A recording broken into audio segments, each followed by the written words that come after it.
So, hello everyone. So, we were studying the motion, fine, and today's topic is acceleration. ठीक है आज हमें पढ़ना है acceleration क्या है what is acceleration. So, let's start. How acceleration is given. Now, I am going to give you an example. Suppose you are going from anywhere, from A to B. Was your speed same throughout this journey?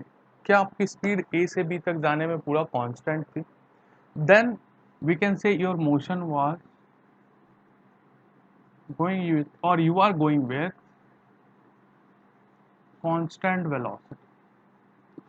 If there is some change in the velocity of this motion, if any particle, then this is called acceleration. If you define correctly in this word, it is the rate of change of velocity per unit time. यानी कि unit time में कितनी आपकी velocity change होती है, that is known as acceleration. मान लो यहाँ पे v1 थी, यहाँ पे वेलोसिटी आपकी आकर के v2 हो गई, थोड़ी ग्रेटर है, और यहाँ से यहाँ तक आने में आपको डेल्टा t टाइम लगा या t टाइम लगा. This acceleration is rate of change of velocity upon time.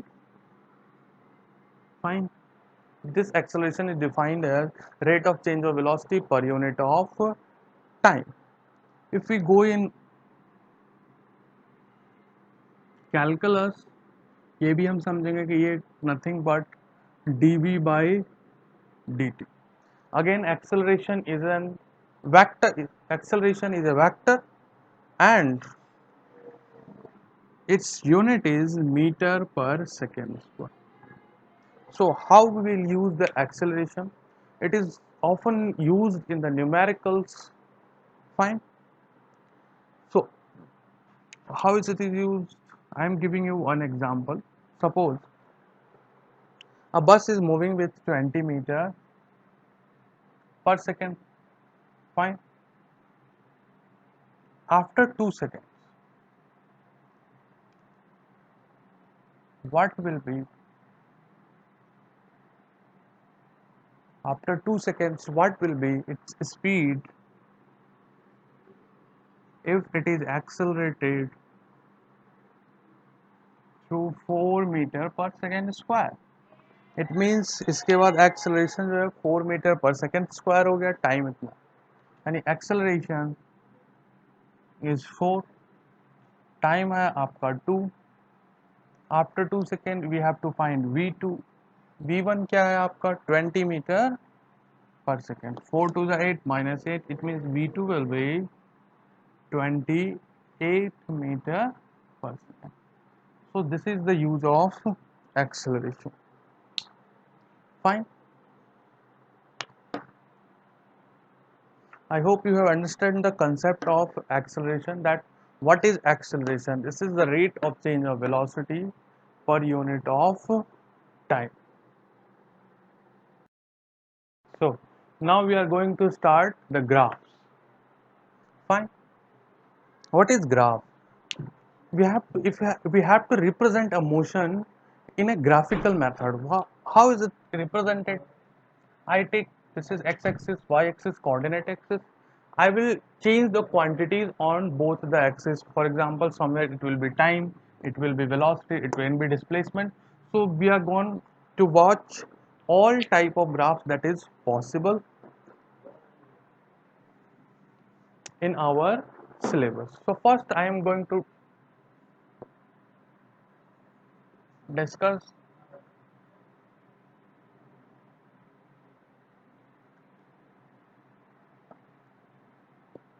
Displacement time graph. Displacement time graph क्या? This is your time and this is your displacement. Means on y-axis we are plotting the displacement of the body, and on x-axis we are plotting time. How does it plot? We all know about this method. This is displacement, this is time, value 0, 0, 1. Put their corresponding values according to relation, and then we will put this in coordinate. I hope you know all about this simple mathematics. So suppose the displacement time graph is parallel to x-axis. It means if time is increasing but displacement is same, time is increasing but displacement is same, so what can we see? यानी कि time के निकलने के साथ displacement बिल्कुल same है. Fine. इसका मतलब बॉडी कैसी है?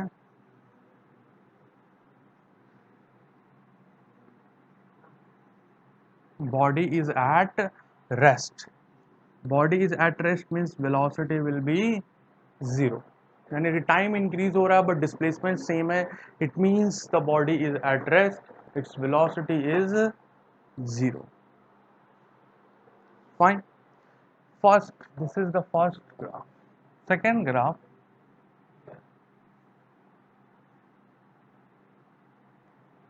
this is displacement, this is time. If displacement time graph is straight line passing through origin, अगर कोई भी displacement time graph straight line है और जो कि origin से पास हो रहा है तो क्या होगा? origin से पास होते टाइम क्या है? इक्वल इंटरवल में इक्वल डिस्टेंस ट्रैवल कर. It means body is moving with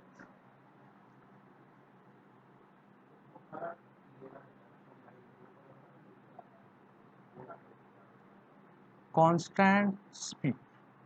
speed क्या होगा इसमें? कैसे निकाल सकते हो?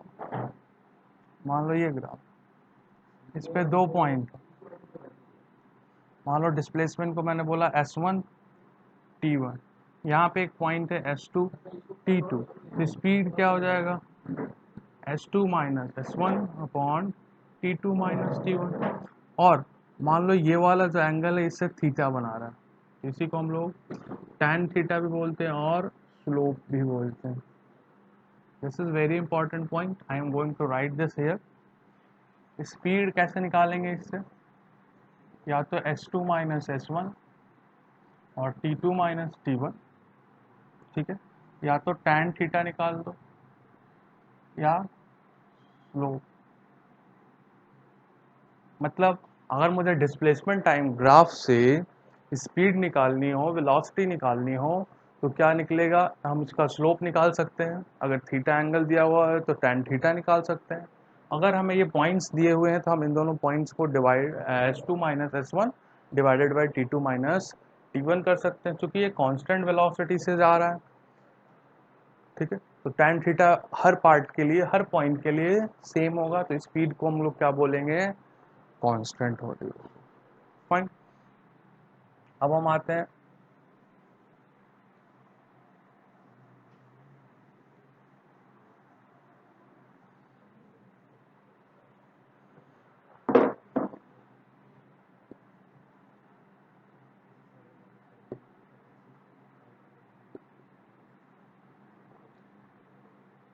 Velocity time graph.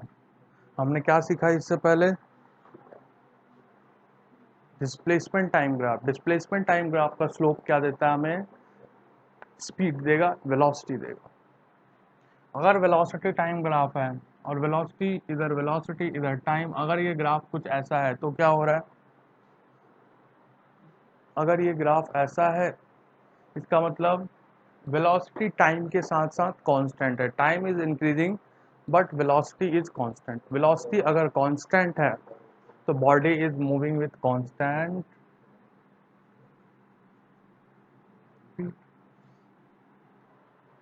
Fine. What is its slope? Slope is 0. It means acceleration is 0. Velocity time graph का slope जो देगा वो acceleration देता है. ठीक है. अगर velocity time graph कुछ ऐसा है, इसका मतलब है रेगुलर इंटरवल पे, यानी कि इक्वल इंटरवल पे equal increment in the velocity, and this line is straight means slope is constant. It means acceleration जो है वो कांस्टेंट हो गया। एक्सेलरेशन कैसे फाइंड करेंगे पता है, अगर ये थीटा एंगल दिया हो तो, या फिर मान लो ये v1 t1 v2 t2, tan theta will be v2 minus v1 upon t2 minus t1, fine, this slope is constant। ठीक है, एक्सेलरेशन फाइंड करने के ये तरीका है। स्लोप कैसा है, थीटा एक्यूट एंगल, तो tan theta will be positive, इस मीन स्लोप क्या होगा, positive, it means acceleration is positive. अगर वेलोसिटी टाइम ग्राफ को मैंने ऐसे बना दिया, इसका क्या मतलब, वेलोसिटी टाइम के साथ डिक्रीज हो रही है, डिक्रीज हो रही है, डिक्रीज हो रही है, इस टाइम पे zero, it means theta will be obtuse angle and acceleration will be negative। ठीक है,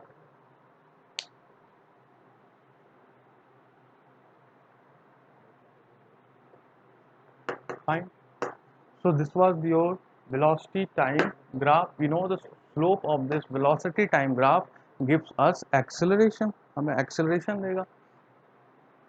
अब इस पे मान लो क्वेश्चन कैसे आ सकते हैं, this is velocity, fine, suppose this is velocity, this is time, this is A and B. Question पूछ सकता है इसमें से किसका एक्सेलरेशन ज़्यादा है और कैसा है। तो सबसे पहले तो स्ट्रेट लाइन है, मतलब एक्सेलरेशन इज कांस्टेंट। दूसरी बात, किसका ज़्यादा है, ज़्यादा निकालने के लिए हमें क्या करना होता है, ज़्यादा निकालने के लिए हमें ये देखना है कि किसका स्लोप ज़्यादा है। स्लोप क्या होता है, ये पॉजिटिव एक्स एक्सिस से कितना, पॉजिटिव एक्स एक्सिस से ये कितना ज़्यादा टिल्टेड है, जो ज़्यादा टिल्टेड है उसका ज़्यादा स्लोप हो जाएगा। ये देखो, एक स्लोप नीचे, इसका स्लोप हाई है, it means acceleration of A will be greater than acceleration of B, fine, same with uh, displacement time graph, where slope is given by its speed, fine, I hope you have understood the concept of velocity time graph and displacement time graph, fine, now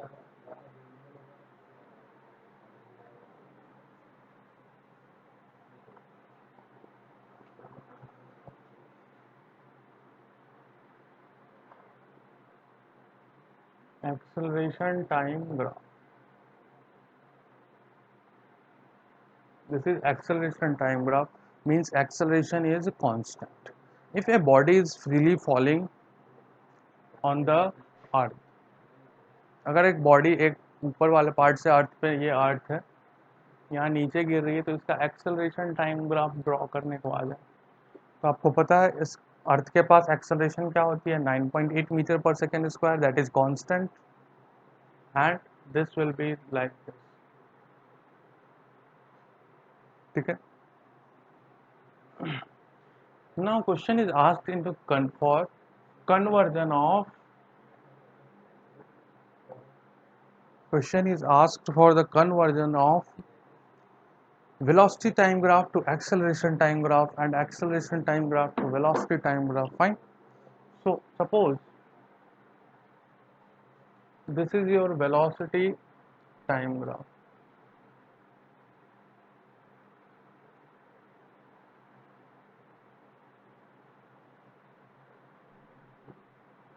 this is velocity time graph,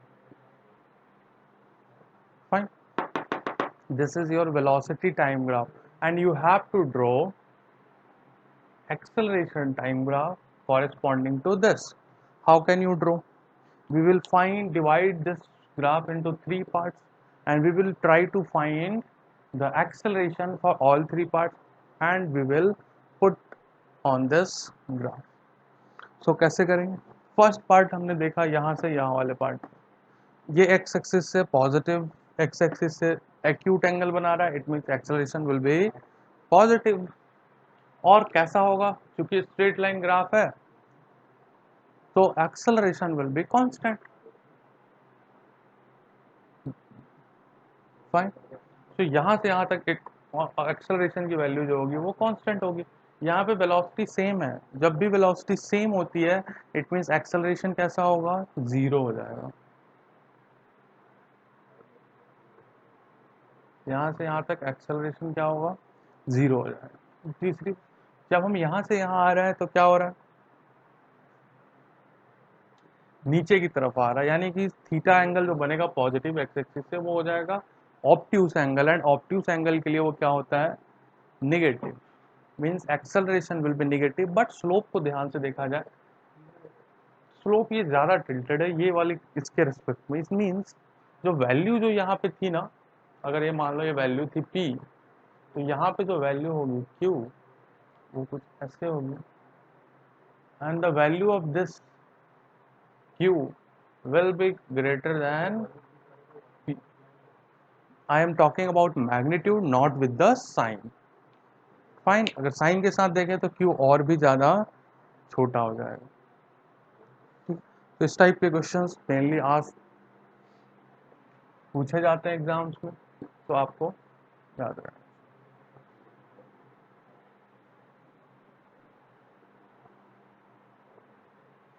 ठीक है, अब हम और आगे graph पे देखते हैं, कुछ और क्वेश्चंस देखते हैं। मान लो क्वेश्चन हो ऐसे,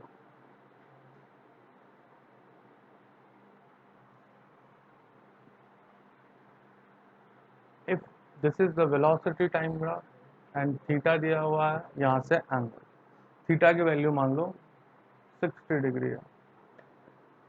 ठीक है,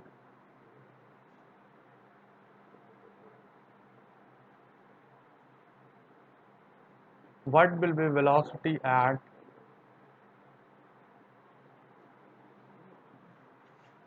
suppose if initial velocity, it means u is 0, initial velocity को हमने 0 ले लिया, तो what will be the velocity of at t is equal to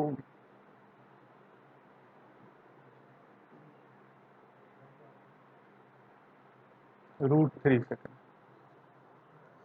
velocity क्या होगी एट √3 सेकेंड। ठीक है, कैसे करोगे आप ट्राई कर सकते हो, पहले कैसे कर सकते हैं हम इसको, हमें क्या करना होता है एक्सेलरेशन के लिए, वेलोसिटी निकालनी है, तो एक्सेलरेशन पता है क्या इसको, हम एक्सेलरेशन निकालने के लिए ग्राफ का पॉइंट्स को हम लोग माइनस कर सकते हैं या फिर tan थीटा ले सकते हैं, यहाँ पे थीटा मालूम है, यानी कि acceleration is nothing but tan theta is nothing but v minus u by t2 minus t1।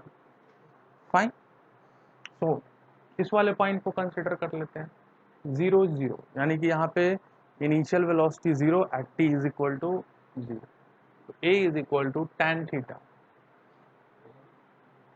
tan theta is tan 60 degree, tan 60 कितना होता है √3, v हमें फाइंड करना है, u जो है हमने यहाँ पे लिया हुआ पहले वाला वो है 0, और t2 माइनस t1 देखें तो √3 माइनस 0। ठीक, ये हमारा इक्वेशन बन गया जो हमने अभी तक पढ़ा था इस हिसाब से, और हमें वेलोसिटी फाइंड करनी है, तो उस वेलोसिटी की वैल्यू हो जाएगी √3 इंटू √3, इट मीन्स 3 मीटर पर सेकेंड। ठीक है, तो इस टाइप से क्वेश्चंस आपके आ सकते हैं एग्जामिनेशन से, ध्यान रखना है, you have to know the concept कि हमें बेसिक कॉन्सेप्ट की करना कैसे है, the rest is your mathematics. So I hope you have understood the acceleration. Now when we will study about the equation of motion, acceleration will come out. This is very important part for this chapter, so keep revising it, do practice more on this topic, do more questions. Fine, thanks.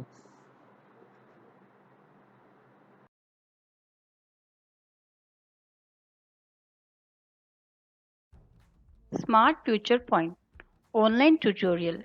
Visit on www.smartfuturepoint.com and contact us on 9210767600.